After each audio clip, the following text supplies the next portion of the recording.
ningún problema de grabar, Rafa, después queremos poner esto en YouTube. ¿Tú no tenés ningún problema con eso? No, Genial, porque me parece un tema de mucho interés público, entonces hay gente que a lo mejor no puede estar acá en este momento, pero tenga interés en escuchar después tu presentación. Bueno, sean todos muy bienvenidos a esta charla, que es la charla mensual del Instituto Paraguayo de Derecho Constitucional, exclusivamente para miembros del instituto y también para personas invitadas. En este caso nos acompaña el doctor Apud y veo que está el grupo de alumnos de Camilo también, así es que sean ustedes muy bienvenidos. Estoy seguro de que esta charla de la mano del profesor Rafael Vilisola va a ser de mucho provecho. Es un tema tan importante que el doctor Jorge Silvero, en su presentación de hace unas 2 o 3 semanas atrás, calificó a los partidos políticos como la enfermedad de base del sistema. Yo creo que es un diagnóstico bastante certero, así es que todo lo que Rafa tenga que decir, aunado al mecanismo de sistema electoral, va a ser muy interesante. Así es que Rafa, te cedo la palabra y ojalá que después de tu charla queden unos minutitos para el debate y el intercambio de ideas. gracias Diego. Quiero empezar con algo que me parece una paradoja de la democracia paraguaya. Por un lado, desde el punto de vista institucional, tenemos un periodo de 3 décadas que no tiene precedentes en la historia, pero sin embargo tenemos problemas de gobernabilidad, inestabilidad política, una acentuada crisis de representatividad. Y así como la pandemia nos mostró una serie de falencias en todos los órdenes, también nos mostró una falencia importante en cuanto a falta de diálogo e interlocutores para asumir decisiones de Estado. Por ejemplo, en la parte administrativa, cuando fracasa la gestión del Ministerio de Salud en una serie de contrataciones, no hubo un ámbito de discusión. ¿Qué podrían haber sido si tuviéramos un sistema de partidos estructurados? Deberían haber sido eventualmente los partidos políticos. Entonces, a partir de esto, tenemos por un lado una situación de malestar con la democracia. Son muy elocuentes las cifras anuales del Latinobarómetro y otras mediciones. Y en términos objetivos, varios estudios que señalan que Paraguay tiene una democracia de baja calidad. Cuando señalo una democracia de baja calidad, me estoy refiriendo a, qué sé yo, a los criterios de Morlino y a otros estudios que miden desde Estado de Derecho hasta elecciones, participación, vigencia de derechos, en fin, una serie de dimensiones. Básicamente, quiero compartir con ustedes tres hipótesis con relación a este tema, partiendo de la base que normalmente para explicar estos problemas de falta de representatividad o problemas de consolidación de la democracia, habitualmente nos centramos y nos hemos centrado en los últimos años en la reforma del sistema electoral, pero pocas veces hablamos de los partidos políticos y creo que ese es justamente un error. Nos hemos ocupado de los partidos políticos y esto es bastante llamativo porque nuestros partidos políticos, por lo menos los tradicionales, están entre los más antiguos del mundo. Tenemos una tradición bastante importante en ese tema y sin embargo es poco lo que se ha dedicado a analizar y a escribir sobre los partidos políticos y la más de las veces en términos negativos. Entonces, parto de 3 premisas. Más que problemas de sistema electoral, me da la impresión que tenemos deficiencias en el sistema de partidos, tenemos problemas de diseño institucional que afectan negativamente a la institucionalización de los partidos y creo que las últimas reformas electorales pueden agudizar estos problemas. Partiendo de esas premisas, en primer lugar voy a referirme a algunos conceptos relacionados a los sistemas electorales y de partidos y su impacto en el régimen político. En segundo lugar, algunas caracterizaciones del modelo paraguayo. En tercer lugar, los problemas de diseño institucional que me parecen más serios. Ahí Emilio hizo un spoiler ya antes de empezar la charla. Y finalmente, algunas consideraciones sobre la relevancia del sistema de partidos. Lo primero y como punto de partida es que existe una una relación bastante estrecha entre los sistemas electorales y los sistemas de partidos. Existe una influencia de los sistemas electorales en los sistemas de partidos y viceversa. Esto ya está muy estudiado desde Duverger, posteriormente Sartori, Nolen, etcétera, entre otros. Y por supuesto, ambos sistemas también impactan en el régimen político. Un segundo punto de partida es que cuando hablamos de sistemas de partidos o sistemas electorales, es bastante difícil calificar cuál es bueno, cuál es el adecuado o cuál es necesariamente malo. Sartori decía, el mejor sistema es el mío. Pero, por ejemplo, yo suelo citar el caso uruguayo. En Uruguay, por ejemplo, siguen votando una lista totalmente sábana. O sea, si uno vota por el candidato a presidente de un partido, tiene que votar también por la lista de senadores de ese mismo partido y también por la lista de diputados. Eso, por ejemplo, nosotros ya superamos a partir de la ley 1/90. O sea, es algo que generaba una serie de distorsiones y generaba también una serie de maniobras, pero en Uruguay siguen usando ese sistema, además de la particularidad del sistema de ley de lemas, y a ellos les funciona, y es justamente uno de los países que figura en los índices de democracia desde principios del siglo pasado y sigue figurando en el presente como uno de los países que mejor mide. Y lo último, como una consideración previa, es que ningún sistema es inocente, es decir, todo sistema tiene un objetivo y genera, desea o busca generar un determinado impacto, que es lo que justamente de lo que empezó a hablar Duverger y posteriormente le siguieron Sartori y otros más. Bueno, los sistemas electorales, y no me voy a detener en esto, están los mayoritarios que buscan una mayoría clara, donde normalmente se vota en distritos uninominales y existe en principio por lo menos un mayor vínculo entre el elector y el elegido. Los de representación proporcional, que normalmente se votan en listas. Estos buscan una mayor representación de la sociedad en su conjunto, es decir, buscan sobre todo que los órganos pluripersonales representen las distintas sensibilidades de la sociedad e integren a los distintos sectores de la sociedad. Y finalmente, los sistemas mixtos, modelo de probablemente, el modelo por excelencia es Alemania, que es una mezcla de ambos. Bueno, nosotros tenemos un sistema de representación que tiene una lógica histórica a la que me voy a referir más adelante. En cuanto a los tipos de partidos, tenemos los partidos de cuadros, la clásica tipología, que es de cuadros, de masas, los catch-all party, partidos atrapatodos, y más recientemente una nueva categoría desarrollada por Mary Katz, partidos cártel.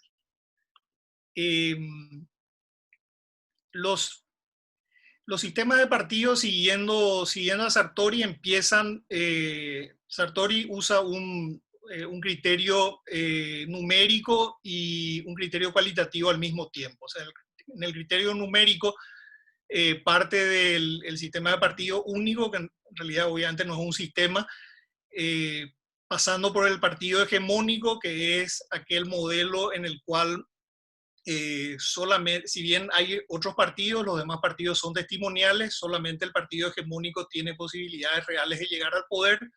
El partido predominante, donde un partido tiene amplias posibilidades, mayores probabilidades de ganar las elecciones que los demás, y posteriormente ya los sistemas plurales, el sistema bipartidista, pluralismo limitado, pluralismo extremo y atomizado.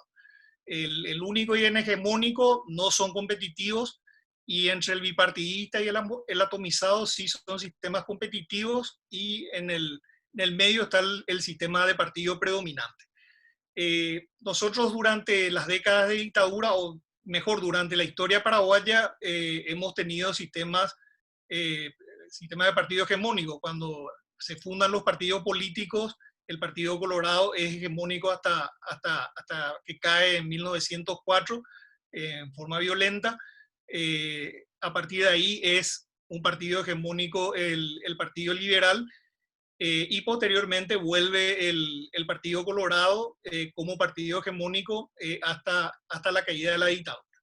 Y una cuestión muy importante porque lo que se hubiera esperado es que tras la caída de la dictadura vayamos a un sistema, y esto señala Diego Bavente en un trabajo, a un sistema bipartidista o de pluralismo limitado. Sin embargo, en cierta manera, y mirando las elecciones que tuvimos en democracia, seguimos teniendo un sistema predominante. Solamente en un periodo constitucional, un partido distinto al Partido Colorado pudo ganar las elecciones, una coalición en este caso. Liebhardt señala algo muy interesante que creo que se aplica bastante acá en Paraguay sobre los sistemas bipartidistas. Dice que en algunos sistemas de dos partidos, en realidad estos sistemas, debido al fraccionamiento interno, funcionan como más de un partido. Eso se ve mucho en los dos partidos tradicionales. Prácticamente hay dos facciones en el Partido Colorado y dos facciones en el Partido Liberal que funcionan como si fueran partidos. Entonces, esto hace que el sistema sea mucho más plural de lo que formalmente aparenta. Y después hay una distinción también entre partidos de alta institucionalización y de baja institucionalización, que siguiendo a Mainwaring, que básicamente hace esta distinción en cuanto, tomando como referencia la estabilidad en la membresía, estabilidad en la competencia y estabilidad en relación con la sociedad. Y una distinción que sí me parece sumamente importante es la de partidos fuertes y partidos débiles. Y esto se relaciona mucho con lo que estábamos hablando antes de empezar la charla, que es el tema del voto directo obligatorio. Para Sartori, un partido fuerte es aquel que es capaz de lograr que sus parlamentarios voten sin discrepancias. Y para ello considera que se deben dar dos condiciones. Una organización sin la cual el candidato no puede ganar, y que el presupuesto de campaña sea canalizado principalmente por medio del partido y no a través del candidato. Bueno, Duverger y posteriormente Sartori establecieron las relaciones entre los sistemas de partido y los sistemas electorales. Básicamente para ellos un sistema mayoritario va a propender a generar un sistema de partidos bipartidista y va a limitar la posibilidad de que surjan nuevas fuerzas políticas, y un sistema de representación proporcional, sin embargo, es más propenso a que surjan nuevas fuerzas. Y eso se puede ver claramente si miramos las elecciones paraguayas. Vamos a ver que, por ejemplo, la Cámara de Senadores, que es una cámara sumamente proporcional, porque son 45 senadores y el cociente que se necesita para acceder es prácticamente de menos del 2%, y vamos a ver cómo hoy prácticamente está dividida en tercios la Cámara de Senadores. La Cámara de Senadores, un tercio para arriba es para el Partido Colorado, un tercio para abajo para el Partido Liberal, y el tercio restante para abajo también para partidos del tercer espacio. Y eso ha sido así más o menos, con números más, números menos, en los últimos años. Entonces, algunos elementos del sistema paraguayo. En primer lugar, tenemos un sistema de representación proporcional limitado por umbrales de hecho. Si bien en la Cámara de Senadores es muy proporcional, la Cámara de Diputados no es muy proporcional porque los distritos son pequeños. Entonces eso hace que, por ejemplo, el partido ganador, hoy el Partido Colorado, tenga una sobrerepresentación de un 5%. Pero en el 2013, por ejemplo, con el 43%, llegó a un 55% de los escaños, o en el 2003, por ejemplo, con un 37%, llegó a ganar el 46% de los escaños. O sea, en la Cámara de Diputados, por lo menos, como los distritos son pequeños, es decir, eligen a pocos representantes, Entonces, en cierta manera, tenemos un problema similar al que se da en los sistemas mayoritarios. Lo segundo es lo que ya señalaba, que los resultados electorales nos muestran que en democracia el partido que durante la dictadura fue un partido hegemónico se convirtió en un partido predominante, con lo cual no llega, lo tercero es que no llegamos a tener hasta el momento un sistema totalmente competitivo, por lo menos aparentemente no existe la suficiente competitividad en cuanto al sistema de partidos. Los partidos tradicionales en general se pueden definir como partido atrapa-todo. Los partidos emergentes son muy difícil, los partidos del tercer espacio son muy difícil, es muy difícil definirlos, porque si vamos viendo las diferentes elecciones, en distintos momentos diferentes partidos del tercer espacio han tenido un protagonismo importante, pero esa lógica, no hay una lógica o no hay una línea que defina qué representa el tercer espacio en general. Por ejemplo, de una presencia muy fuerte del Encuentro Nacional allá por el 93, pasamos a que el tercer espacio esté hegemonizado ampliamente por el partido UNACE, por citar, en las antípodas ideológicas probablemente, y en las antípodas políticas también. Entonces, en este trabajo, más allá de que podamos hacer referencias posteriormente a los partidos del tercer espacio, prefiero centrarme más bien en los partidos tradicionales, porque discutir el tercer espacio requiere un capítulo especial. Sí es cierto que electoralmente ese espacio o ese porcentaje de personas que no votan, por lo menos en el Congreso, a los partidos tradicionales ha ido creciendo. En el 89 había, en la Cámara de Senadores había un senador que no pertenecía a los partidos tradicionales, y hoy prácticamente tenemos un tercio. Ahora, esa gente, ese 20 y tanto por ciento, entre el 20 y el 30% de personas que no votan a partidos tradicionales, no necesariamente tienen las mismas inclinaciones políticas, el mismo pensamiento, y es un voto muy volátil, así que es muy difícil todavía adelantar cuál es el futuro de los partidos que forman parte del tercer espacio.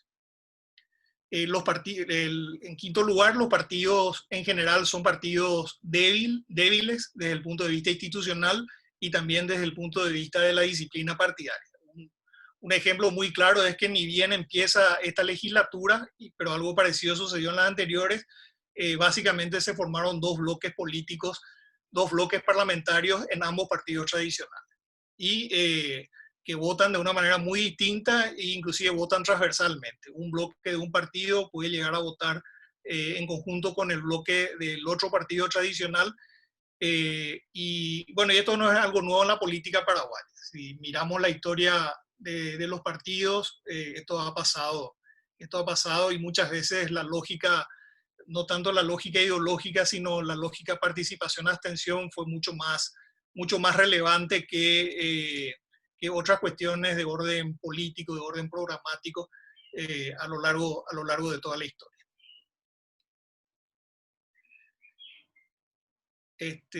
En séptimo lugar, lo que ya señalaba, la emergencia de nuevas fuerzas políticas y la división de los partidos tradicionales nos lleva a un sistema de partidos que podríamos llamar de pluralismo moderado a extremo. Sartori pone un límite de 5 partidos, un número de 5 partidos para definir qué es un sistema de pluralismo moderado y qué es un sistema de pluralismo extremo. O sea, entonces, a lo mejor si tomáramos el formalismo, tendríamos un sistema de pluralismo moderado, pero si contamos las facciones en las que se dividen los partidos tradicionales, tenemos un pluralismo extremo. Un parlamento que puede llegar a estar bastante atomizado. Y bueno, la baja institucionalización de los partidos limita la posibilidad de que consoliden una identidad y desarrollen programas políticos. Algunos problemas de diseño. Como consideraciones previas hay que señalar la calidad de la legislación. En primer lugar, la hiperactividad legislativa. Vamos a ver que entre el código, la ley 1/90, el primer código electoral de la dictadura, de la democracia, y el presente, tenemos 48 reformas a la legislación electoral. 48. Teniendo en cuenta que llevamos 3 décadas de democracia, es bastante más que una reforma por año. Lo segundo es una falta de coherencia en las reformas, voy a referir a eso en un ratito. Y lo más serio me parece que es lo relativo a errores metodológicos en la actividad legislativa, que es lo que señalaban Diego y Emilio antes de empezar la charla, que es la falta de diagnóstico. En un seminario, Dieter Nolen había dicho que para emprender una reforma electoral, pero esto se aplica creo que a cualquier reforma, hay que en primer lugar determinar los problemas y en segundo lugar conocer claramente las causas del problema. Entonces, si no partimos de esa base, muy difícilmente vamos a poder dar una respuesta adecuada a un problema que no conocemos o que no entendemos. Si miramos la evolución del sistema en el tiempo, vamos a encontrar que hay una cierta lógica. Con la Constitución de 1870 y hasta la Ley Electoral de 1811 teníamos un sistema uninominal, es decir, se elegían distritos, entonces la oposición no tenía posibilidades de acceder al Congreso, porque básicamente el partido hegemónico ganaba todas las elecciones. Tal es así, hay un libro muy bueno de Helio Vera y Julio César Frutos que habla de los pactos políticos que permitían que la oposición eventualmente llegue a integrar el Parlamento, y por lo menos en la etapa del Partido Colorado, estos pactos hacían con lo que se conoce como reserva de distritos, es decir, se le reservaba algunos distritos a la oposición para que, en este caso al Partido Liberal, para que el Partido Liberal corra solo en esos distritos. Y el Partido Colorado corría solo o no solo, pero con todas las posibilidades de ganar en los demás distritos. Y de esa manera hubo algunos parlamentos integrados. La reforma electoral de 1916, vamos a decir, da un paso más y establece el sistema de lista incompleta. Es decir, ¿qué es lo que buscaba esto? Que ningún partido se quede con todos los cargos. Los partidos debían presentar una lista con nombres que representen el 2% de los cargos que estaban en juego en el distrito. O sea, si eran 10 cargos, 7 candidatos. De esa manera, el partido que ganaba se quedaba con los 7 cargos y el partido que perdía se quedaba con los 3 cargos restantes. Esa era más o menos la lógica. En 1924, una reforma electoral sigue la misma lógica, es decir, sería la mayoría con premio, algo que persiste en algunas democracias. Por ejemplo, en Grecia hay ahora un sistema de mayoría con premio, obviamente no de 2/3, pero sí al partido ganador le dan un plus para que en un sistema parlamentario logre formar una mayoría. La reforma probablemente más interesante en esa época es la de 1927, la impulsada por Eligio Ayala, que establece por primera vez lista completa y sistema de representación proporcional. Pero posteriormente tenemos ya más la Constitución del 40 nos habla mucho del tema, y el Estatuto Electoral de 1970 establece explícitamente la mayoría con premios, es decir, 2/3 de los cargos para el partido ganador. Eso a pesar de que la Constitución del 67 establecía el sistema, posteriormente dispuso el sistema de representación proporcional, la reforma del Estatuto Electoral, que creo que era la ley 883, si no estoy transacordado, ratifica este sistema de mayoría con premio, que hay trabajos muy interesantes de Justo Prieto donde justamente denuncia la inconstitucionalidad de esta situación. Y finalmente, la primera ley en democracia, la ley número 1 de 1990, que establece las bases del sistema de representación proporcional, la fórmula DON, el financiamiento público por primera vez, la doble vuelta electoral, que después va a ser revisada en la Constitución de 1992, va a quedar una mayoría simple para la presidencia, y los movimientos independientes. Candidaturas independientes en la ley 190, que después, me va a corregir Emilio, se convierten en movimientos independientes en la Constitución del 92. Como ven, hay una línea del tiempo donde pasamos de un sistema mayoritario a un sistema de representación proporcional. Y hay una lógica en todas estas reformas. Pero después vamos a tener, bueno, hasta la ley 834/96, que es la que queda vigente, pero después tenemos las 48 reformas posteriores que desdibujaron bastante el sistema. Entonces, con esta introducción voy a los tres problemas de diseño institucional que creo que afectan el funcionamiento de los partidos. En primer lugar, lo que estuvimos hablando antes de empezar, el voto directo obligatorio. Hubo, como decía Emilio, muy buenas intenciones.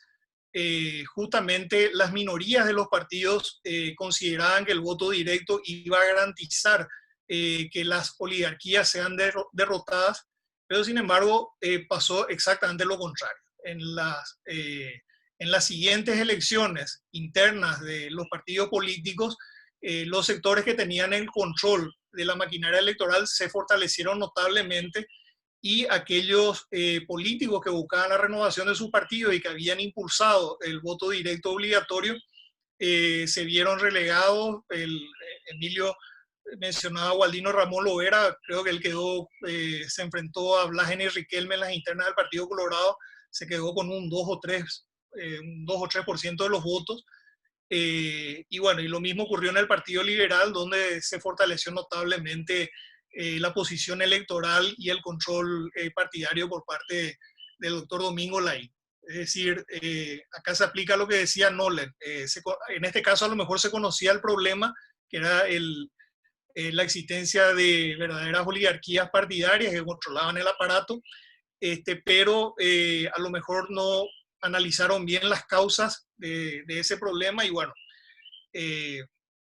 un mal diagnóstico y una mala respuesta fortaleció justamente la situación que se pretendía combatir, y gran parte de quienes apoyaron esa iniciativa terminaron pagando las consecuencias, no volvieron a estar en el Parlamento. Uno ve la gente que votó y los resultados del siguiente Parlamento, y bueno, la gente que impulsó esta reforma finalmente terminó siendo excluida del sistema.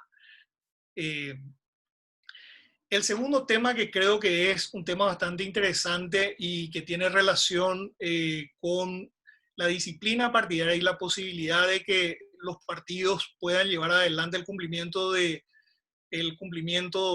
sus programas y de sus propuestas, es el tema de la interpretación de los alcances de la prohibición constitucional del mandato imperativo. Acá partimos de la base que por lo menos en los parlamentos del mundo que yo conozco, no existe un mandato imperativo, salvo, qué sé yo, por ejemplo, el Bundesrat alemán, donde no hay una representación popular, sino una representación de los gobiernos de los distintos lands de la federación. Entonces, como representan a un gobierno y no son electos por elección popular, entonces obviamente responden a un mandato imperativo. Pero en el resto de la experiencia parlamentaria, y probablemente desde la Revolución Francesa en adelante, la prohibición del mandato imperativo es una realidad que protege al parlamentario en su voto, y protege también al parlamentario en la permanencia en el cargo, es decir, independientemente de las decisiones que tome. Ahora, el problema es que cuando determinados parlamentarios se han apartado de la línea política del partido, y esto ha sido cuestionado por las directivas partidarias y se ha pretendido la expulsión de estos parlamentarios de sus partidos, normalmente la justicia ha entendido que esto era inconstitucional y que también estaban protegidos los parlamentarios en cuanto a la permanencia en el partido político. Entonces, este es un tema que es sumamente medular, porque por un lado esto ha permitido también esta interpretación que determinados parlamentarios desafíen, no sé, por ejemplo, la crisis que tuvimos en el periodo anterior con el tema de la enmienda, parlamentarios han desafiado la línea partidaria justamente amparados en esta norma constitucional, pero en general hace también que los partidos no se puedan institucionalizar y no sean predecibles en cuanto a su propuesta, y sobre todo que no puedan llevar adelante o no puedan dar cumplimiento al mandato que tienen en virtud de la promesa que hicieron en las elecciones. En líneas generales, lo que podemos decir es que eh, por un lado, el voto directo fortaleció al aparato partidario, pero también hizo que muchos candidatos, sobre todo aquellos que tienen poder económico, no tengan ningún incentivo para tener una relación con el partido y con el partido desde el punto de vista institucional. Y por otro lado, este tema de la protección que extiende la justicia o la interpretación de la justicia, de la prohibición del mandato imperativo, hace que prácticamente el parlamentario en general o el funcionario de un cargo electo en general no sienta ninguna obligación hacia el partido, no tenga ningún incentivo para trabajar en conjunto con el partido y ser consecuente y coherente con la línea del partido, y por el contrario tiene otros incentivos, como por ejemplo responder a factores de poder económico o eventualmente potenciar sus intereses económicos para las elecciones internas. Finalmente, cualquiera, independientemente de la voluntad de los órganos de dirección partidaria, puede llegar a integrar una lista. Así que con estas dos normas es muy difícil imaginar medidas que pueda implementar un partido a los efectos de garantizar que aquella política o aquella línea que impulsa pueda ser desarrollada a través del Parlamento, de las juntas municipales, en fin, de los diferentes órganos en los que cuenta con representación. Y un tercer tema que es muy reciente, que yo creo que va a tener efectos similares, es el desbloqueo de listas, que estábamos discutiendo también al inicio de la charla. El desbloqueo, el sistema de listas, o el desbloqueo de listas es una parte de un sistema, es decir, dentro del capítulo de los tipos de sistemas de representación proporcional, la forma en que se presenta la lista es un pequeño apartado dentro de un sistema que además interactúa con otros sistemas. Ese debate sistémico, ese análisis sistémico acerca del impacto que iba a tener, así como no hubo cuando se habló se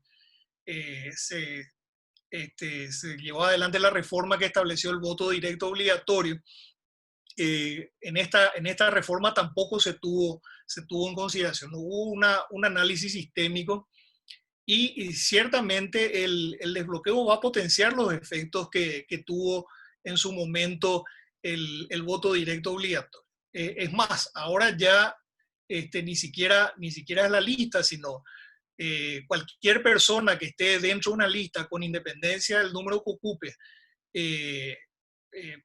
y en base a la capacidad económica que tenga va a tener mayores ventajas que otras personas que a lo mejor hacen vida de partido, en fin, pero que no tienen los mismos recursos que esa persona. Otro tema con relación a esta reforma puntual es que no está concordada con otros elementos del sistema aparte de las listas puntualmente, como por ejemplo la publicidad. Nosotros tenemos una serie de normas que limitan la publicidad de tal manera que el factor económico no sea tan determinante en las elecciones. Por ejemplo, los candidatos, un partido no puede estar en televisión más de 5 minutos diarios por canal, o no puede tener no puede tener más de 5 minutos en cada radio, y así. Entonces, una lista de senadores, por ejemplo, 45 titulares y 30 suplentes, ¿cómo, por ejemplo, se repartirían esos espacios para hacer campaña? O, y lo más serio y lo más complejo, ¿cómo se va a controlar el dinero ilícito en la política? Para hablar de números, en el 2018 se presentaron solamente para el Senado 43 listas de candidatos, es decir, 43 agrupaciones a ser controladas.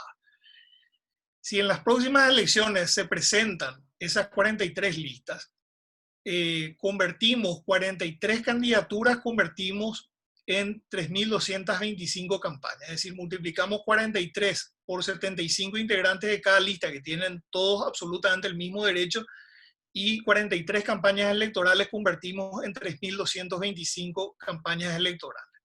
Entonces, si no podíamos controlar, y estamos hablando solamente del Senado, después hay alianzas, concertaciones en el interior, candidaturas para las juntas municipales, en las generales candidaturas para las juntas departamentales, es decir, una inmensidad de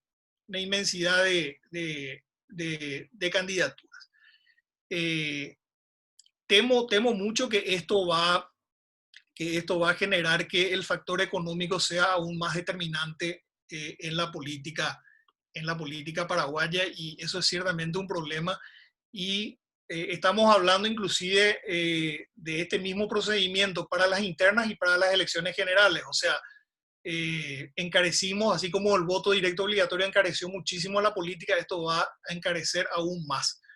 Y una campaña electoral cara beneficia a aquellos que tienen acceso a fondos, sean lícitos o sean estos ilícitos que ocurren en muchos casos. También genera un problema con las cuotas de participación tendiente a una mayor presencia de las mujeres. O sea, con el desbloqueo, básicamente esto ya no tiene relevancia. Las cuotas en las listas primarias no tienen ningún valor, porque finalmente la gente puede votar por cualquiera. Así que estas políticas de discriminación, estas políticas de promoción que se están proyectando y que se están discutiendo, dejan de tener sentido a partir de esta reforma. Y alguien dijo en algún momento el sistema de incentivos. Yo creo mucho que este pluralismo que se generó, donde emergieron fuerzas políticas, porque les votaban personas que estaban descontentas con los partidos tradicionales, sobre todo para el Congreso. Yo creo que va a perjudicar también la posibilidad de que esto siga ocurriendo. O sea, ¿qué incentivo puede tener una persona en votar por un partido emergente si dentro de su partido tiene una gran cantidad de opciones, aunque esas opciones no tengan ninguna posibilidad? Bueno, y para terminar, algunas consideraciones finales. Y este es un debate muy actual sobre la necesidad de los partidos. Sobre todo, un caso de estudio actualmente, el Perú, por ejemplo, donde básicamente hay una debacle de los partidos políticos y un presidente popular que está gobernando sin el apoyo de partidos, pero ya ha pasado esto, ya colapsó el sistema de partidos en Venezuela y emergió Hugo Chávez y así han ocurrido casos similares. Hay mucha literatura con relación a esto. Duverger hablaba de la importancia de los partidos y su relación con el derecho constitucional clásico. Por supuesto, los partidos están muy relacionados con la génesis y el desarrollo de la democracia, pero Duverger, Mitchell, que citó Emilio y otros más, escribían de los partidos políticos en un contexto totalmente distinto, en la época de los grandes partidos de masas, en momentos de mucha polarización ideológica. Hoy la lógica es diferente y hay personas que justamente, en primer lugar, el rol de los partidos con relación a esos tiempos está bastante disminuido. Y hay quienes ponen en tela de juicio el futuro de los partidos. Por de pronto hay que decir que nuestra Constitución les da un papel central a los partidos políticos, expresar el pluralismo, concurrir a la formación de autoridades electivas, la orientación de la política nacional. Daniel Mendonca tiene un trabajo donde hace un resumen bastante completo de los partidos políticos, pero voy a pasar eso en todo caso, para ir a las preguntas y me voy a referir a dos o tres opiniones más. Sartori, en un trabajo ya un poco más reciente, sostiene que el proceso representativo incluye tres términos: los representantes, el partido, los representados, perdón, el partido y los representantes, o dicho de otra manera, una relación entre los electores y su partido y una relación entre el partido y sus representantes. Esta más o menos representa la posición clásica. Autores más recientes señalan el desinterés ciudadano, una suerte de retirada de los líderes políticos, un alejamiento de la gente y una retirada hacia las instituciones estatales. Señalan también que muchas veces la influencia de los partidos ceden con relación al gobierno, ceden con relación al peso que tienen los dirigentes. Pero Mainwaring, por ejemplo, cuando habla de sistemas de partidos institucionalizados, subraya que la institucionalidad de los partidos políticos estructura la competencia democrática, proporciona a los ciudadanos estabilidad y predictibilidad, y que en los sistemas de partidos de débil institucionalidad la estabilidad es baja y las expectativas inciertas, e incrementan la posibilidad de que ocurran situaciones como las que se dieron, por ejemplo, en Venezuela con el colapso de los sistemas, con el colapso del sistema de partidos tradicionales. Y en un libro reciente, Cómo mueren las democracias, Levitsky y Ziblatt resaltan mucho el rol de los partidos y otras instituciones también, y por supuesto también la participación ciudadana, pero de los partidos como factores para evitar que líderes demagogos o autoritarios logren retrocesos. Ellos escriben mucho pensando en Estados Unidos, pero en Estados Unidos a partir de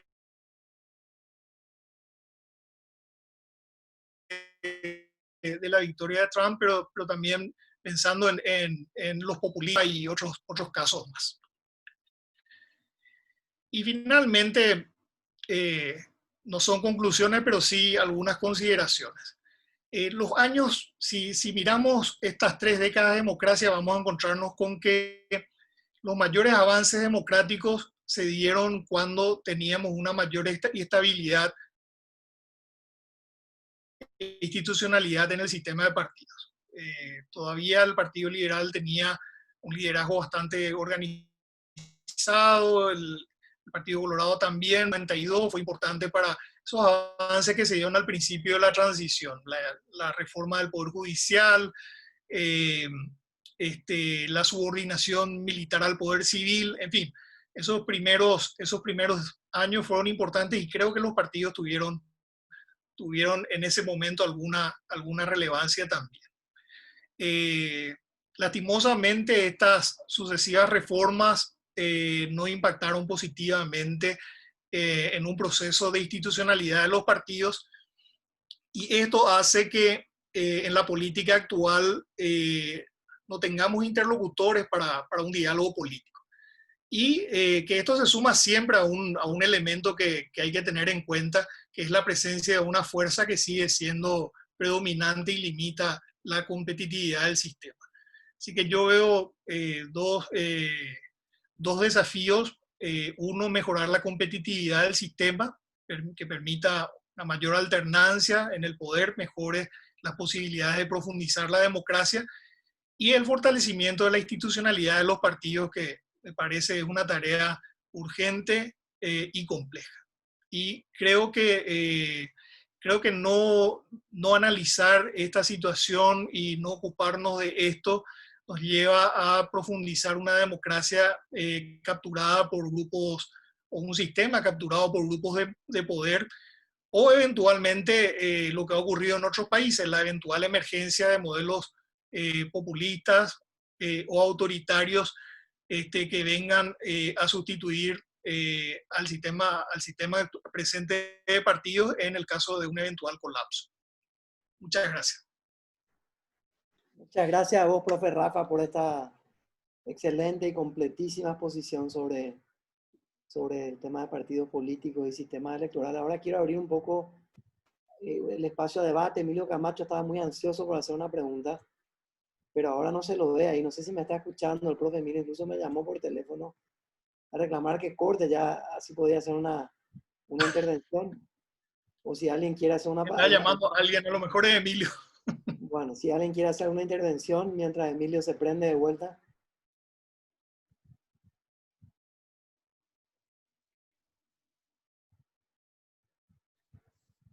Hola Diego, ¿qué tal? Hola Rafa, hola a todos los compañeros y compañeras. Eh, yo me uní ya empezar tu exposición, Rafa, pero me pareció muy importante lo que dijiste al final, hacia el final, sobre la posibilidad de que los núcleos de poder fácticos coopten a los partidos políticos.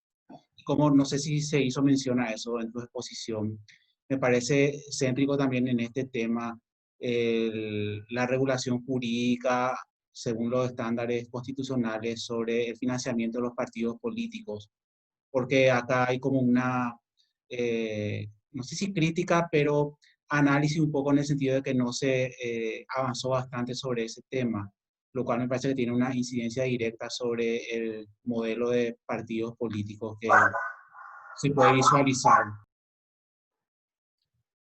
No sé cómo vamos a hacer, Diego. Respondo. Sí, por favor, sentite libre, Rafa. El tema de financiamiento es todo un capítulo. Yo creo que es el gran tema de discusión hoy con relación a los partidos. Y yo soy bastante escéptico con relación al tema del control, sobre todo en nuestro país donde tenemos una economía subterránea tan importante. Yo creo que en las últimas reformas, las últimas reformas que se hicieron son impresionantes. Los partidos políticos están controlados actualmente no ya solamente por la justicia electoral, sino también por la Contraloría, por la CEPRELAT, por la SENAT, por la Subsecretaría de Estado de Tributación, a pesar de que los partidos no tributan. Es decir, toda la contabilidad de los partidos va a pasar por todas estas instituciones. Ahora, ¿qué es lo que van a poder detectar estas instituciones? Van a poder detectar el dinero que públicamente se contabiliza. Por ejemplo, lo que se contabiliza normalmente, y sobre todo los partidos grandes y las campañas electorales que tienen más recursos económicos, básicamente contabilizan lo que tienen que contabilizar. Televisión, por ejemplo, tiene que contabilizar porque se controla el espacio en aire, radios, imprentas, o sea, hay determinadas cosas que se van a tener que contabilizar. Ahora, esos gastos que tienen un impacto importante, qué sé yo, por decir el transporte, el soborno a los miembros de mesa, la compra de cédulas y una serie de prácticas prebendarias, eso no se va a contabilizar nunca.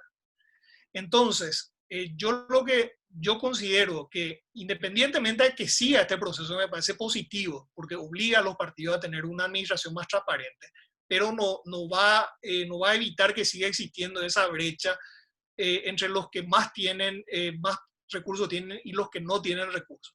Entonces lo que yo creo es, y este es un tema altamente impopular, pero lo que se tiene que discutir es un sistema de financiamiento público que sea justo, que sea eficiente, que sea razonable y que permita por lo menos un piso, por lo menos que aquellas candidaturas que no tienen acceso a recursos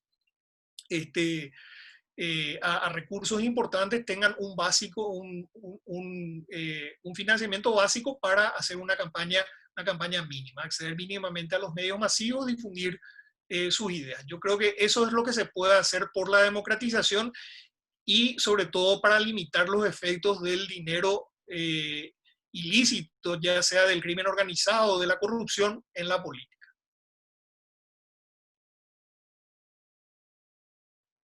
Gracias, Rafa. ¿Quién más quiere hacer alguna pregunta? Me parece que hay tema para... Sí, por favor, Papip, sentite libre. ¿Qué tal? ¿Cómo están? Una consulta, profesor. Una de las principales críticas a la doctrina, a la apertura de las listas sábanas, es que se puede volver muy difícil gobernar, ¿verdad? Si es que se da el caso, por ejemplo, de que se suman pequeños bloques o ya sea, por ejemplo, personas individuales que conforman varios pequeños bloques dentro de una cámara, dentro de un cuerpo legislativo. Imagínense, por ejemplo, si tenemos, no sé, 13 o 15 Paraguayo Cuba dentro de la cámara, se vuelve absolutamente inmanejable casi. Todos de distintas facciones, de distintas ideologías. ¿Cuál crees que es la forma de salvar eso? Sí, es que vamos a eso. De hecho, hoy, si tomás la Cámara de Senadores, tenés que de los 17 parlamentarios, 17 creo que son, ¿no? De los un poco, el tercio para arriba que son colorados, tenés algo así como 3 bloques. En el Partido Liberal tenés 2 bloques y después tenés los demás partidos. O sea, ya tenés una suerte de atomización hoy. Ahora, con este sistema, esa atomización es aún mayor, porque literalmente cualquiera que esté en la lista puede acceder. El problema además es que no es que cualquiera, porque alguien que no tenga dinero no va a tener posibilidad de hacer una campaña. O sea, en realidad el sistema de listas desbloqueadas le puede llegar a favorecer al que tenga dinero para hacer una campaña. De los 45 candidatos a senadores, normalmente mucha gente va a votar por el primero, o sea, la gente va a hacer lo fácil. Y aquellos que se destaquen van a tener que invertir muchísimo dinero. Entonces, el que entra porque invirtió dinero va a hacer su juego propio y probablemente se va a ocupar de recuperar su inversión o de garantizar recursos para la siguiente elección. O sea, no va a tener una relación institucional, una relación institucional con el partido. Por eso, el sistema, para que no ocurra ese tema, porque con los sistemas proporcionales, históricamente fue un problema. Por ejemplo, un estudio de caso es Italia, por ejemplo, el tema de la atomización del Parlamento y la gobernabilidad, o la Tercera República Francesa también es un estudio de caso, y bueno, la República de Weimar también, en cierta manera, esa atomización que hacía tan difícil formar gobierno. En el sistema parlamentarista es un estudio de caso, pero también en un sistema presidencialista se da esa situación. Imaginemos que esa fragmentación hizo que en el año pasado, a poco tiempo de asumir, el actual presidente casi perdió el cargo por medio de un juicio político, donde iba a ser una facción de su propio partido y iba a votar a favor del juicio político. Entonces, la lógica de un sistema de listas implica que la lista es presentada por el partido y tiene que reflejar la línea política la línea política del partido. Si no lo hace, obviamente vamos a tener problemas de gobernabilidad. Y con el voto directo ya se generó esa fragmentación y con el desbloqueo se va a generar una fragmentación aún mayor. Y más aún teniendo en cuenta que la Cámara de Senadores es una lista de 45 miembros, con lo cual el cociente para ingresar es relativamente bajo, así que el que tenga recursos suficientes va a poder determinar una elección a su favor y, repito, le va a deber eso a su aparato propio o a sus recursos económicos propios y no al partido que le postula. Gracias, Rafa. Profesor Emilio Camacho, hace rato queríamos escuchar tu pregunta. Vale, nomás una pregunta, muy buena exposición, Rafael, completa, es un fresco completo. Bueno, una persona que, aparte de estudiar, estuvo en todas las elecciones del 89. Y perdimos en todas, Rafa, dicho sea de paso. Menos en una. Menos en una. No, yo quiero hacer algo muy importante, que es un error en muchos consultores paraguayos. Cuando vos estudias el derecho comparado, no se puede, creo, citar un país y otro no. Se habla de baja institucionalidad. Paraguay es el país con más fuerte institución partidaria, Rafael. Más fuerte que Argentina, más fuerte que Brasil, más fuerte que Colombia, más fuerte que Ecuador, sin dudar, y ni hablar que Venezuela. Tal vez Uruguay se compare, tal vez Uruguay. Entonces, en primer lugar, eso era. En segundo lugar, el tema financiación. El tema de financiación no se resuelve creando más y más control. Más y más control. Ahí se esclaviza, hablo como miembro de un partido pequeño, ahí que se esclaviza el partido pequeño. Porque el partido grande tiene un aparato fenomenal en todo el país y nunca va a tener problemas de financiamiento. Nunca. Nunca. Tal vez la única salida, Rafael y compañeros, sea algo parecido a Brasil, que sean gratis, que el Estado pague la publicidad mínima en televisión y en radio. Y como en España, y como en Portugal, y como en Francia, que es lo que conozco. Tal vez así, ¿verdad? En Argentina lo mismo. Eso en primer lugar, ¿verdad? En segundo lugar, acá se cree que están frágiles. Si ustedes ven los partidos políticos hoy día, Rafa, entre Carta y Abdo tienen el 100% del Partido Colorado. El 100%. Un partido sólido, firme, tan sólido que entre ellos hacen la interna. El Partido Liberal entre Efraín y Llano, seguía lo que seguía, tiene el 85% del partido. Entonces, yo no veo el riesgo de institucionalidad. Veo a los partidos más fuertes que nunca, más fuertes que 10 o 2 años atrás, cuando estaba el oviedismo, por ejemplo. Lo que sí yo le preguntaría a Rafa es lo siguiente. Se habla de cociente. ¿Cómo vamos a hablar de cociente, Rafael, si tenemos 2 sistemas electorales en Paraguay? Tenemos el Senado y tenemos la Cámara de Diputados. Y se pretende aplicar un solo sistema. Por eso, en Paraguay, en el Senado, tenemos el Partido Colorado con el 43% y en diputados con el 53%. Porque en la práctica está desbloqueando el sistema. Si el departamento de concesión tiene 3 diputados, ¿qué más de bloqueo que eso se puede, Rafael? Pero Juan lo mismo, Itapúa 7, Amambay 9, ahí están bastante desbloqueadas las listas. El problema nuestro, creo yo, es el sistema para los colegios nacionales, como es la Cámara de Senadores. Ahí sí es decisivo discutir qué sistema vamos a usar. Yo creo que esta reforma fue un retroceso enorme, un retroceso enorme. Yo no conozco en el mundo un sistema más democrático, y alguien me puede decir que es la representación proporcional. No hay otra. No sé cuál es mejor que el sistema Adón. No sé. Mendonca por eso habla que tal vez el problema nuestro sea buscar algo como un sistema parlamentario, ¿no? Él va a una respuesta radical, Juan Carlos, una respuesta radical, un artículo que escribió hace 14 años, y en que yo trabajé con él, yo le hice artículo departamento por departamento. Y bueno, yo creo que es muy difícil este tema, muy difícil. La famosa corrupción y mentiras. Mentiras. La compra de mesa, Rafa, vos sos un partido pequeño. Vos estás en el departamento de Caguazú y se cuentan los votos en la mesa. De 200 cada. 70 Colorado, 62 libras. Y cada 10 tiene que contar de a 1, 100, ahora 600 votos, y cada 40 cada un voto un partido pequeño. ¿Y qué haría vos, Rafa? Los perros se reparten, viejo. Si no hay control, no hay necesidad de comprar allí. Por eso hay partidos que tienen 2 diputados en Central, en X ciudades, y 0 en ciudades de al lado. Entonces, para mí, es el problema del control electoral, es la cuestión fundamental, Rafa, que hay que ver cómo hacemos legalmente eso. No sé, carga obligatoria, carga pública. Y con el sistema de una electrónica, piensen quién fue el gran propagandista de esto. Venezuela fue. Venezuela fue. Y hoy todo el mundo cuestiona el sistema electoral venezolano y nosotros metemos acá las urnas. Nosotros metemos. ¿Quién controla las urnas? Yo le digo, nadie puede controlar. Nadie. No va a tener un genio informático en cada local electoral. Entonces, es un problema grave, ¿verdad?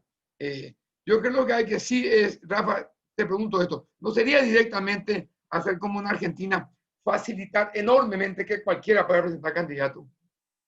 No esclavizarte en los partidos. Es mi pregunta. Eso. Esa es mi pregunta. Y 2, el control electoral no puede. ¿Cómo le va a dar si los partidos no son sujetos de impuestos? ¿Qué tiene que hacer tributación ahí? ¿Para qué va a entrar? Para perseguir a la imprenta, a los empresarios netos que te dan plata y te pagan hablemos sinceramente, y te pagan nuestra papeleta. A eso se le va a joder. Ese no te da más plata. El empresario que puede tu amigo, como caso donde el encuentro, en Itapúa, en Asunción, en Central, no pagan empresarios e imprenta a nivel de 4. Eso no van a pagarte un peso. Entonces, esa es mi pregunta, Rafa. Facilitar las presentaciones, que me diga tu opinión, 1 o 2, sobre la forma de control en la urna, Rafa. No en el resultado final, en la urna. Esa es mi pregunta. ¿Cuál es el sistema que vos ves? Me dijiste primero lo de las PASO Argentina. Sí. Bueno, o sea, lo de que las PASO cualquiera puede ser candidato ahí. Sí. Cualquiera. Es un sistema interesante. Ahora, se está aplicando hace muy poco tiempo y con diferencia. Yo creo que acá los colegas de politólogos, yo creo que a lo mejor nos pueden dar una visión más actualizada, pero básicamente las PASO vienen justamente a asumir esa situación donde los partidos estaban divididos. Había un peronismo kirchnerista, había un peronismo no kirchnerista, había un radicalismo cercano al kirchnerismo, otro no kirchner, en fin. Y bueno, hicieron lo de las PASO donde en la interna se presenta cualquiera, se forman coaliciones y después ahí hay como una primera vuelta, ahí hay y vota cualquiera por el partido que sea, o sea, no hace falta estar afiliado, uno puede votar por cualquier partido. Como Cambiemos con 19 partidos, sí. Rafael. Cambiemos tiene claro. 19 partidos en Argentina.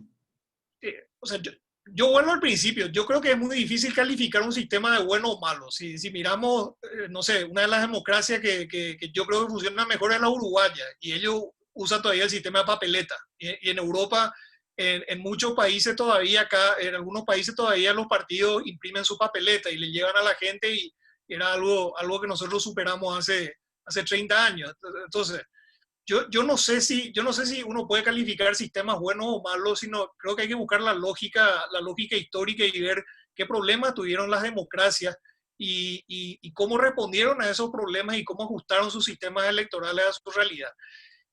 Yo no sé si lo de las PASO va a funcionar acá.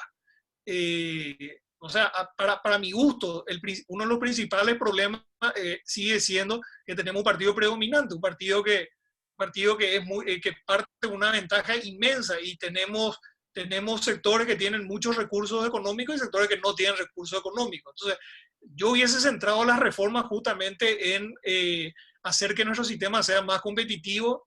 La Cámara de Diputados tiene un umbral muy alto, es muy poco proporcional, dificulta mucho porque son distritos con pocos representantes. Entonces, qué sé yo, un distrito que tiene 2 representantes, uno tiene que tener algo así como el 30 o el 40% para entrar. Sin embargo, en Central uno tiene un 5% y en la Cámara de Diputados un 2%.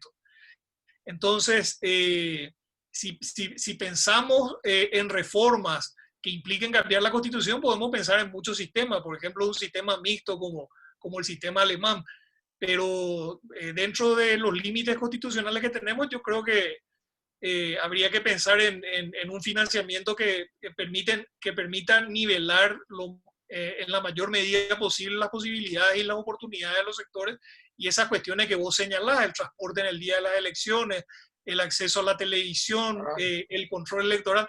No sé, en Uruguay, por ejemplo, creo que las maestras y los maestros son los que controlan las mesas, pero ellos no están partidizados y tienen una cultura cívica impresionante. A nadie se le ocurre, por ejemplo, el fraude electoral en Uruguay, pero acá sí, hasta por error. Yo vi, por ejemplo, problemas, no sé, gente que como el acta tenía dos páginas, gente que no llenó, por ejemplo, la segunda página. Entonces no le asignó ningún voto a los partidos que figuraban en la segunda página. O gente que solamente le asignaba partidos, mesas, que solamente le asignaban partidos a los dos partidos tradicionales, o las dos coaliciones, a las dos candidaturas presidenciales más relevantes. Ese tipo de cuestiones. Pero volviendo al principio, tenemos un problema de diagnóstico. Mientras no hagamos un diagnóstico y no conozcamos bien, determinemos bien los problemas centrales y las causas de esos problemas, vamos a seguir haciendo reformas que no van a tener los efectos deseados. Y quiero resaltar que está César Rosell, que tiene un libro muy importante, Refinanciamiento Público. Él trabajó mucho ese tema. Y bueno, ese número de reformas legales que se hicieron saqué justamente de su libro, así que quiero reconocer ese aporte de César. Gracias, Rafa. ¿Alguna otra pregunta? Rafa, yo te quiero plantear una pregunta si es que nadie... Perdón, Pablo levantó la mano. Pablo. Sí, quisiera preguntarle a Rafa, la verdad excelente la exposición, Rafa, de todo lo que estuviste haciendo en este curso, y un saludo también a todos. A mí lo que me preocupa muchas veces es cuando estamos hablando de toda esta cuestión política, y la verdad lo quiero plantear como una realidad. Nosotros deberíamos comenzar a mirar hacia nuevos horizontes y no enclavarnos en aquellas cuestiones políticas o en aquellas democracias que no han sido suficientemente consolidadas.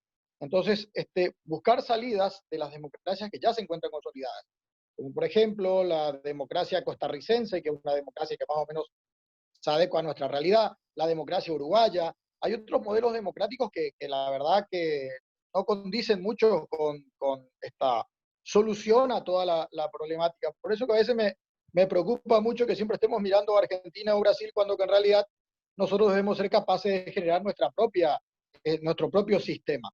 Y en este sentido de nuestro propio sistema, la cuestión es, desde tu punto de vista, si es conveniente o no elaborar todo un sistema legal de apuntalamiento hacia los partidos políticos, o definitivamente dejar de apuntalar en el sistema democrático paraguayo a los partidos políticos y permitir que el tema de los partidos minoritarios comiencen a crecer, porque en definitiva de esto un poco entiendo yo que se trata de la lista sábana. Y por otro lado, un cuestionamiento así, ¿qué opinión te merece el tema del sistema DON? Justo hoy Emilio ahí tocaba la cuestión del sistema DON, y la verdad que yo me siento muy crítico del sistema DON, siempre lo he dicho, es un sistema belga que ni en Bélgica se utiliza, y nosotros aquí lo implementamos como si fuese la panacea de la gloria. En realidad yo creería que el tema del sistema DON, le doy un ejemplo. En Encarnación, la oposición, cuando se hizo la intendencia, obtuvo 17.000 votos, para ser precisos. El partido oficialista, el Partido Colorado, obtuvo 15.000 votos. El Partido Colorado tuvo 8 concejales por el sistema DON y el resto de la oposición 4. Entonces uno dice, ¿por qué? Porque el resto de los votos estaban totalmente diseminados en muchos partidos. Entonces, no hubo una alianza en concreto del resto de los partidos. Evidentemente que el sistema DON vino a privilegiar a los sistemas mayoritarios, y un poco creo que las minorías no se encuentran representadas dentro de este sistema democrático que nosotros tenemos hoy día con el sistema DON. Eran esas las cuestiones que quería plantearte, Rafael. Un abrazo. Sí, con relación al sistema DON, es una cuestión de matemáticas. O sea, si uno no alcanza el cociente, uno no va a alcanzar escaños, no va a ganar escaños. Eso por una cuestión por una cuestión matemática. Hay sistemas sistemas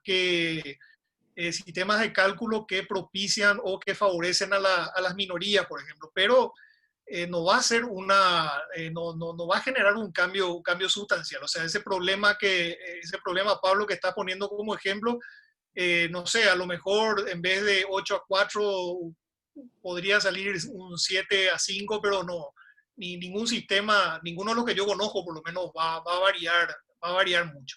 Nosotros, por ejemplo, en la ley del 26, por ejemplo, teníamos un sistema de cociente que era muy sencillo. Se sumaban los votos válidos y se dividía entre los cargos a distribuir y ese era el cociente. Entonces, todo aquel que entraba dentro del cociente quedaba con una banca. Por ejemplo, que históricamente uno de los sistemas más tradicionales.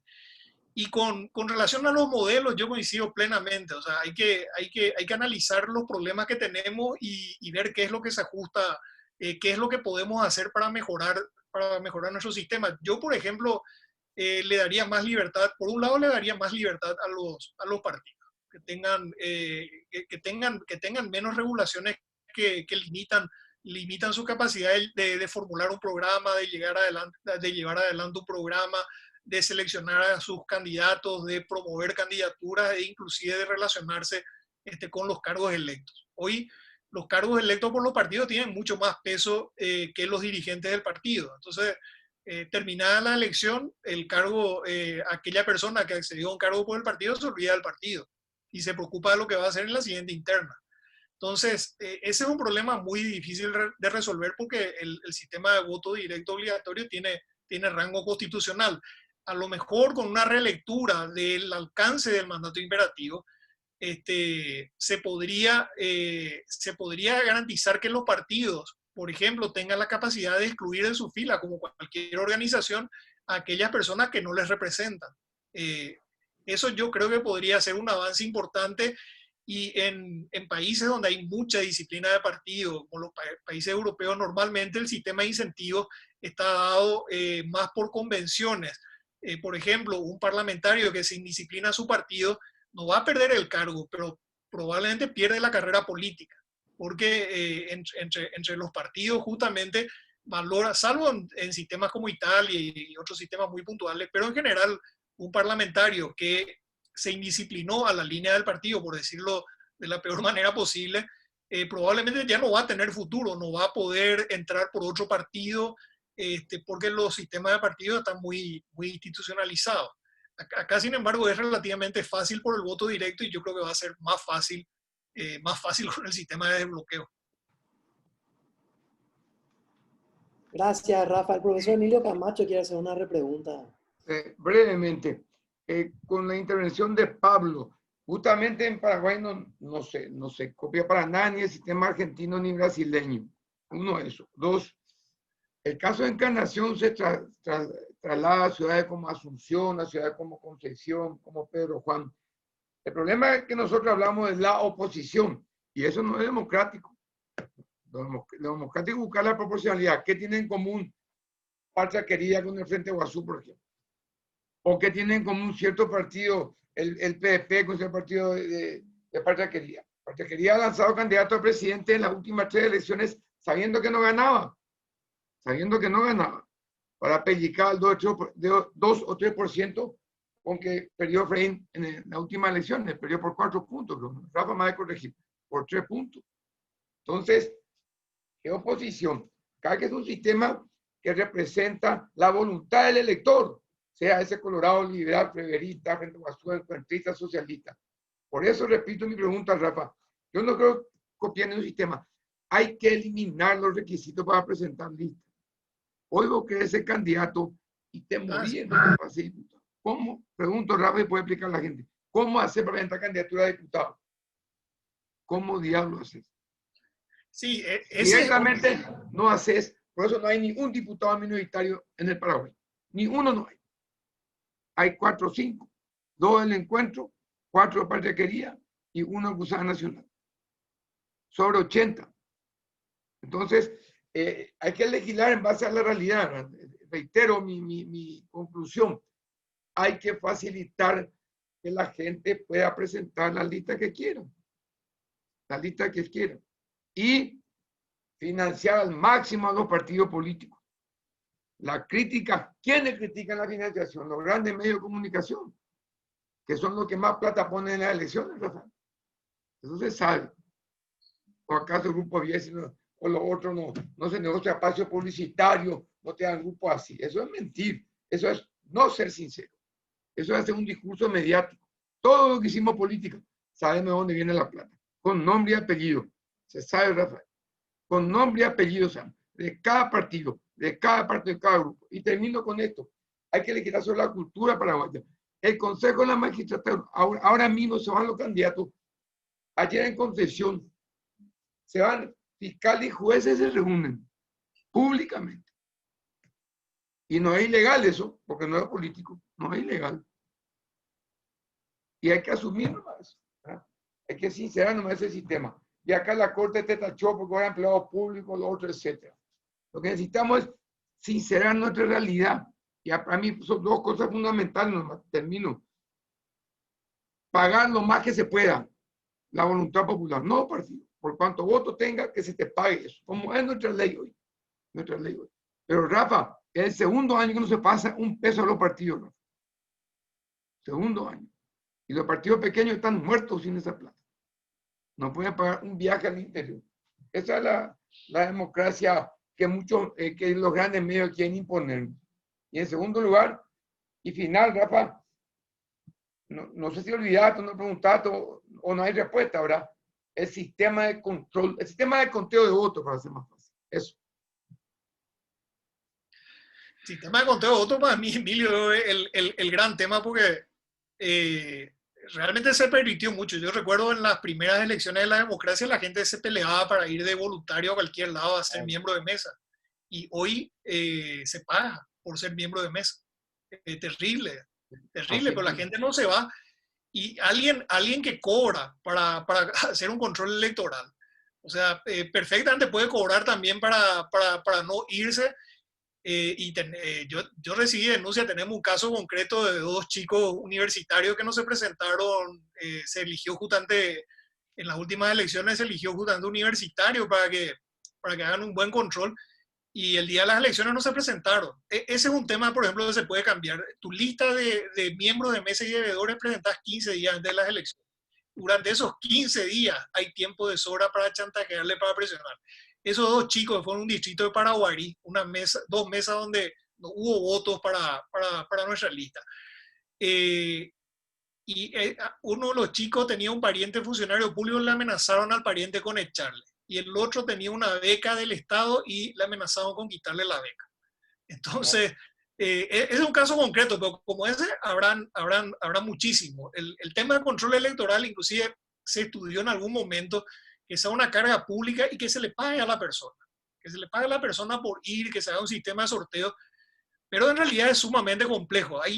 Yo creo que hay un porcentaje muy alto que está cubierto. El Partido Colorado cubre todas las mesas, el Partido Liberal no cubre todas las mesas, y hay un porcentaje, en las últimas elecciones se hizo un estudio estadístico de las mesas donde había comportamientos anormales, es decir, donde se presumía que podía haber fraude, y se reforzó esas mesas, y de todas maneras siguieron existiendo esos comportamientos anormales, con lo cual o son comportamientos normales o finalmente la gente que fue ahí fue nuevamente presionada y cosas por el estilo, como el caso de estos dos chicos que mencioné, que me consta porque recibí la denuncia. Ahora, un tema muy complejo. Ahora, yo vuelvo al principio. Si uno mira la historia electoral del Uruguay, tiene muy pocas reformas, inclusive las últimas reformas más relevantes fueron para evitar que el Frente Amplio gane las elecciones, pues.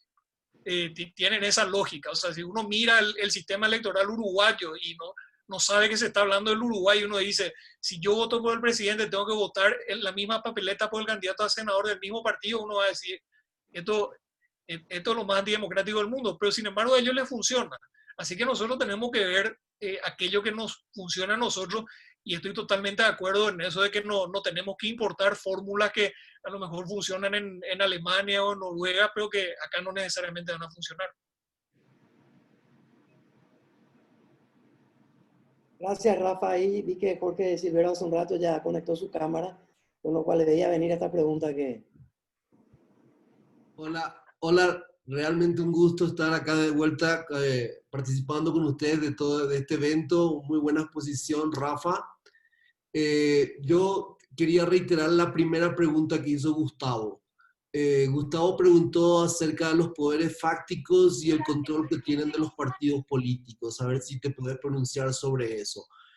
Bueno, y luego en segundo lugar, ver un poco, yo creo que así como dijiste que es importante conocer los problemas, las causas de los problemas, yo creo que en Paraguay lo que hace falta también es evaluar los sistemas que tenemos y las reformas que hicimos. Yo creo que hay muy poca evaluación de esas reformas electorales y hay que estudiar más eso.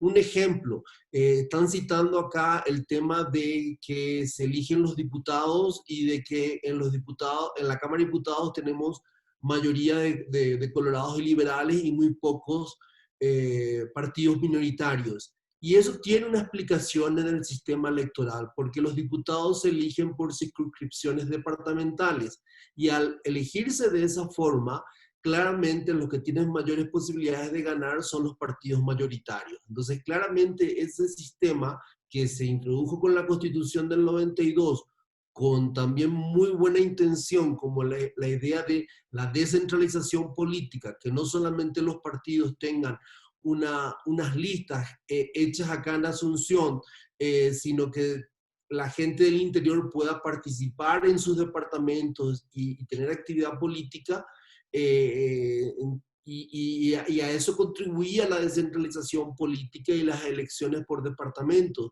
Pero finalmente vemos que esa buena intención genera un daño colateral y es que excluye a los partidos minoritarios de entrar a la Cámara de Diputados, ¿entendés? Entonces, ese tipo de evaluaciones creo es lo que desde el punto de vista académico es lo que más falta y para ir entendiendo dónde tendríamos que hacer ciertos ajustes en nuestro sistema, ¿verdad? Y un tercer tema es, para mí es más allá de los famosos debates de que cómo son los partidos, si son mayoritarios, hegemónicos, creo que en Paraguay tenemos partidos arcaicos, no antiguos, tenemos arcaicos, que tienen una forma de pensar, de actuar. La gestión partidaria es arcaica. Es decir, yo creo que la reforma que realmente necesita Paraguay es la reforma de los partidos políticos. Todavía, si uno entra a la página de internet de la Asociación Nacional Republicana, que es el partido de mayor peso en el Paraguay, uno va a decir, uno se pregunta cuáles son sus lineamientos políticos, cuáles son sus debates partidarios, una serie de cosas, y no tienen nada. Lo único que tienen su famosa declaración de principios de hace 100 años, con la famosa asociación de hombres libres, y más de eso no avanzaron en nada, no tienen debates programáticos, no tienen formación, no en el sentido de formarle qué es socialismo, qué es capitalismo, sino que formar a la gente que va a estar para prepararlos para los puestos públicos de elección popular. Es decir, hay una serie de cosas. Los partidos se manejan todavía con esta idea de hacer una asamblea cada tanto para elegir autoridades internas y ahí se dan con los sillas por la cabeza. Es decir, realmente son instituciones arcaicas y el problema está en la gestión y en la estructura de los partidos políticos. Entonces ahí yo creo que sí hay algo mucho más que hacer y hay que debatir más de cómo ir reformando, pero para modernizar los partidos políticos. Es una de las personas que creo que los partidos políticos claramente son indispensables para la democracia, y si queremos mejorar la calidad de nuestra democracia, en realidad debemos mejorar la calidad de las estructuras partidarias. Y un tema ahí, por ejemplo, es el tema de los movimientos políticos. Los movimientos políticos están fuera del control legal. En este momento tenemos el caso de que Cartes es dueño, participa en la política a partir no de un cargo electoral, no a partir de, y ni siquiera entra en un proceso de debate público, sino que participa como dueño de un partido político y un control sobre su movimiento político, y a partir de ahí también en la Cámara de Diputados, por más que tienen prohibido el mandato imperativo, todos reciben imperativamente órdenes de cómo votar. Es decir, mientras que la Constitución previó eso en relación al partido, no, la pregunta es, pero en realidad está funcionando con que Cartes dicta cómo se debe votar en la Cámara de Diputados, y ahí tenemos un grave problema institucional. Bueno, por un par de temas que mencionar, pero sí la pregunta de Gustavo, si podrías retomar, y tal vez un par de comentarios más. Sí, disculpame, Gustavo, se me pasó.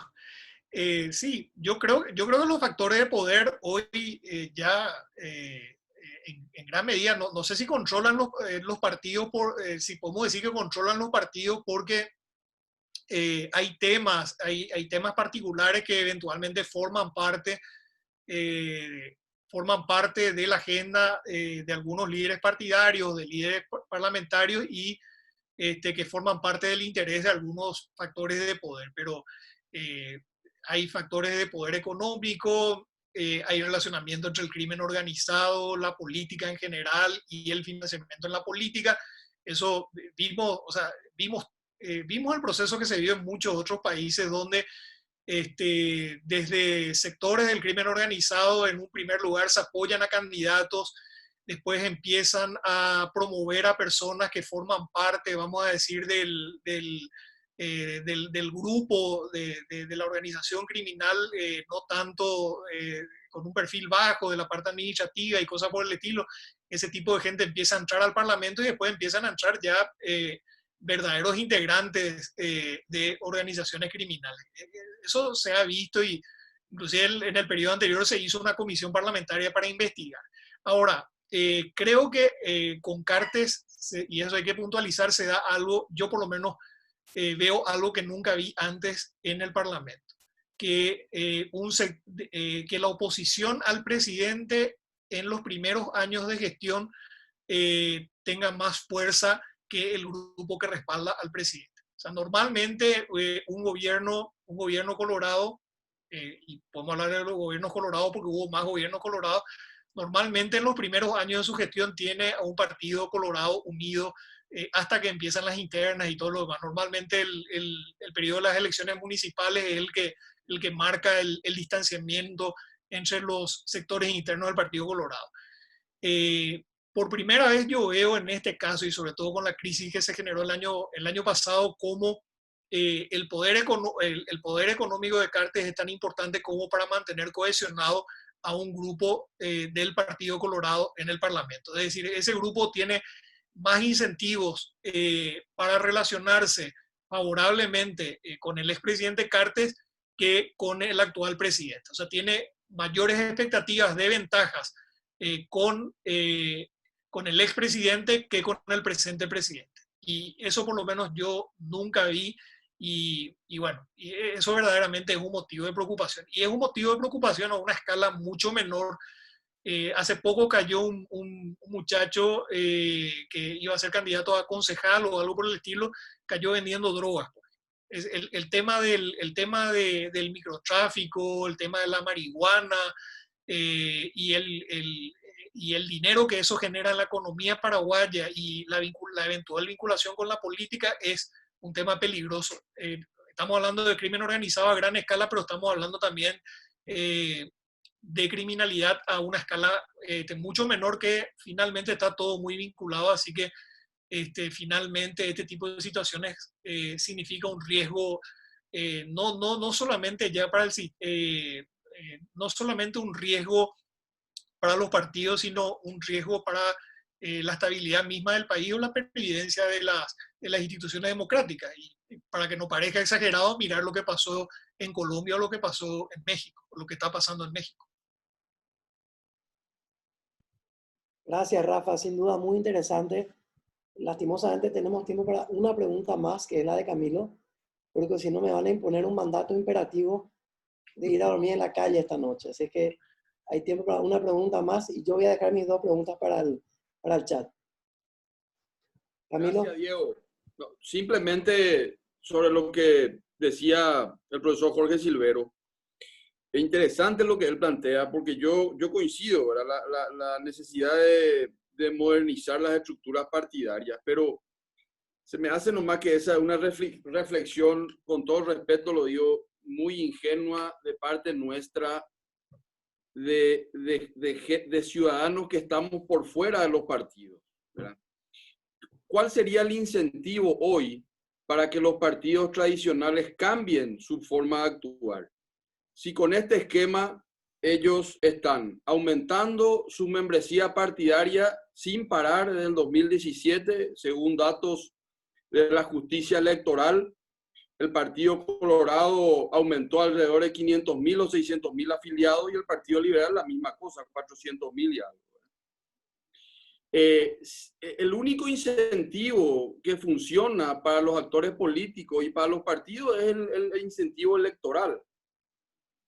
O sea, esperar de los partidos que de los partidos venga esa modernización, yo creo que va a ser esperar en vano, ¿verdad? Porque me parece que los partidos hoy dejaron de ser esos partidos tradicionales de representación de los intereses de la ciudadanía para en realidad ser organizaciones que cooptan el Estado, que se financian a partir que financian sus estructuras y su funcionamiento a partir de ocupar espacios de poder y que con eso claramente están cada vez más divorciados de los intereses genuinos de la ciudadanía. Entonces, quizá una pregunta para Rafa sería ese desafío. ¿Cómo hacemos para que los partidos se modernicen si no tienen la necesidad de hacerlo? Si el electorado no le castiga a los partidos tradicionales y uno ve en el mapa nacional que prácticamente a nivel de gobernaciones hay una hegemonía colorada, salvo 3 o 4 gobernaciones liberales, ¿qué incentivo va a tener el Partido Colorado hoy de cambiar si así como está siguen ganando elecciones, siguen ejerciendo el poder, que en definitiva es uno de los objetivos de los partidos, ¿verdad? Que puedan alcanzar el poder? Entonces me gustaría una reflexión en ese sentido, Rafa. Sí, es que justamente a eso me refería cuando hablamos del tema de institucionalidad, porque en realidad quienes cooptan el Estado no son necesariamente los partidos, son líderes de los partidos. Y hay una disociación entre partidos y liderazgos. Por ejemplo, los partidos de oposición en general, el Partido Liberal, por ejemplo, está en quiebra. El Partido Liberal hoy no puede pagar sus deudas. Y ese es un problema, que el principal partido de oposición esté en quiebra, es ciertamente un problema para la democracia. Porque es el único partido que tiene un aparato similar al aparato del Partido Colorado. Mucho menor porque tiene menos recursos, pero similar. Entonces, ahí volvemos al problema del financiamiento. Y lo que dice Jorge es totalmente cierto, tenemos que modernizar los partidos. Y hay partidos que no se van a querer modernizar y hay partidos que sí se van a querer modernizar porque quieren llegar al poder. Ahora, un partido que está en la subsistencia, es muy difícil que tenga los recursos para modernizarse. Por citar, hoy el Partido Liberal tiene dos grandes problemas. Uno, que los grupos parlamentarios no tienen una relación institucional con el partido, es decir, no le responden al partido. Y dos, que el partido no tiene los recursos para pagar su deuda. En contrapartida, un liderazgo fuerte, o sea, el aparato partidario, la dirigencia partidaria, aparentemente está así fuertemente vinculada con el presidente del partido. Pero como que el partido va por dos andariveles. Un andarivel en un andarivel están los parlamentarios y los funcionarios en general, y en el otro andarivel están los líderes de base y la conducción del partido. Ahora, ¿cómo modernizas un aparato como el aparato liberal cuando está en la subsistencia? Yo no sé, por ejemplo, cómo van a financiar las elecciones municipales del año que viene. Esa es la urgencia que tiene el Partido Liberal. Entonces, ahí es donde yo creo que es muy importante que el partido tenga más poder. para que aquellos que acceden a cargos, a posiciones, se sientan más obligados con el partido. Y por otro lado, que haya un financiamiento real. Una cuestión que yo me olvidé de señalar es que al mismo tiempo que disminuyó el financiamiento público, aumentó el financiamiento privado y iba a aumentar aún más en una reforma proyectada que no se llegó a producir. Pero, por ejemplo, hoy en la campaña del presidente de la República no tiene financiamiento. La campaña de los intendentes municipales no tiene financiamiento. Mario Ferreiro ganó las elecciones municipales de Asunción y él no recibió un solo guaraní en concepto del Estado para financiar su campaña. Y en este momento su partido político está demandado porque no pueden pagar las deudas. Yo creo que en general toda la oposición está en quiebra. Y si uno mira la rendición de cuentas del Partido Colorado, prácticamente lo que reciben en aportes y subsidios va a su aparato burocrático. Entonces, ¿de dónde se financia la campaña? Y la campaña financian los que tienen plata. O sea, no ha habido una candidatura, a lo mejor la de Nicanor Duarte Frutos, que no vino con su presupuesto propio, probablemente a partir del 89. Entonces, esos son problemas muy reales y muy prácticos, así como el que planteaba Emilio, el tema de quién controla los votos en las mesas y cosas por el estilo, que son temas que hay que ver. Y ahí es donde pongo el acento nuevamente en el diagnóstico, en el análisis. Creo que coincidimos plenamente, Jorge, en eso. A partir de nuestra realidad, ver qué tipo de reformas podemos hacer para que nuestro sistema sea más competitivo, esté mejor financiado y sobre todo nuestro sistema no sea tan vulnerable al dinero que viene, ya sea del ilícito, ya sea de la corrupción o inclusive últimamente y muy frecuentemente del crimen organizado. Gracias, Rafa. Quería solamente leer un comentario del doctor Juan Martín Palacio que estuve escuchando muy atentamente y aparte destacar tu experiencia en la materia, lo cual le dio un valor añadido a la solvencia académica de tu exposición, hace hincapié un poco en la necesidad de seguir insistiendo en la educación y en el cambio cultural que tenemos que gestar para mejorar nuestra calidad democrática. Yo creo que hubiese sido un tema interesantísimo. Si querés cerrar con alguna reflexión sobre eso, un minuto, y después damos por clausurado el panel. Sí, es muy oportuno, gracias doctor, muy oportuno realmente hablar del tema cultural y voy a volver al Uruguay, porque para mí Uruguay es un ejemplo, porque uno ve las normas, el sistema uruguayo con su ley de lemas, donde uno vota por un candidato, pero al final le termina beneficiando a otro. Ahora tuvieron elecciones municipales, el Frente Amplio tuvo 3 candidatos, terminó ganando, pero el candidato de la oposición tuvo más votos individuales que los votos que tuvo el ganador. O sea, son cosas, o lo que decía, que a nosotros nos resulta insólito, por ejemplo, que si votás por el candidato a presidente de un sector, tenés que votar también por los candidatos a senadores y también por los candidatos a diputados del mismo sector, porque todos van en una papeleta y no podés hacer lo que se dice como cortar papeleta. Entonces uno dice, esto es sumamente antidemocrático y sumamente arcaico, pero sin embargo es una de las democracias mejor valoradas en la región, si no la más valorada en la región. Y ahí es donde entra el tema cultural. Uno, que Uruguay es uno de los países, junto con Chile probablemente, que sistemáticamente durante las últimas décadas o medio siglo más inclusive, ha invertido muchísimo en educación.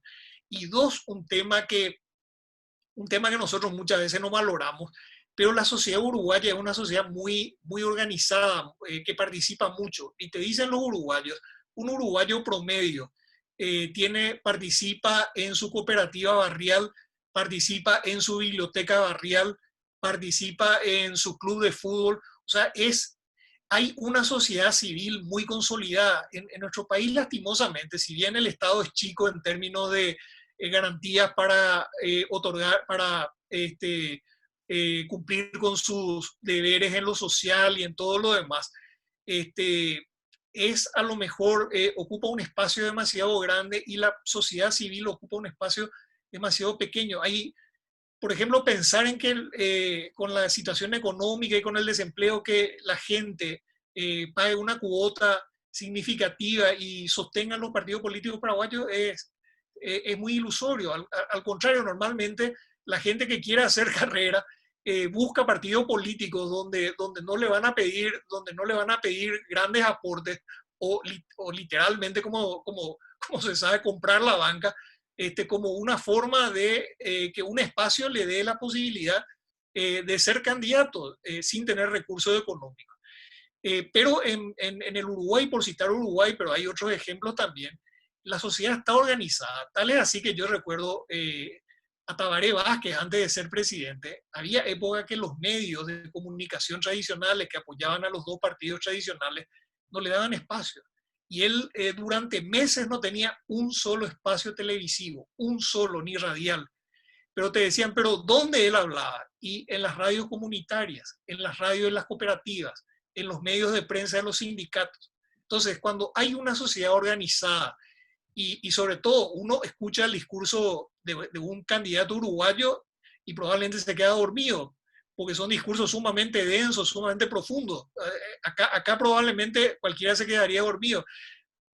Esos discursos solamente pueden ser entendidos y valorados en una sociedad con un nivel cultural sumamente importante y una conciencia cívica también sumamente importante, que es producto de la educación, no solamente de los últimos años, sino de décadas. Entonces, sí, educación y ciudadanía, que independientemente de las reformas legales, nosotros pensamos mucho como abogados, pero hay que crear ciudadanía, hay que crear organizaciones y hay que generar participación y movilización y modernizar, como dice Jorge. Muchísimas gracias, profesor Rafael Filisola. Creo que fue una jornada fantástica donde quedaron, se abordaron una gran cantidad riquísima de temas, pero también quedaron muchos otros para el debate y para seguir discutiendo sobre estos temas tan apasionantes que hacen a nuestra democracia constitucional. Quería agradecer también a todos los demás participantes, tanto del instituto como a los invitados que nos acompañaron el día de hoy. Fue un verdadero placer tenerles con nosotros en este panel. Y bueno, con esto cerramos la jornada. Les deseo a todos una noche mejor que la mía, que voy a tener ese mandato imperativo que ya les comenté. Pero creo que valió la pena. Felicidades, Rafa, y a todos los participantes. Gracias.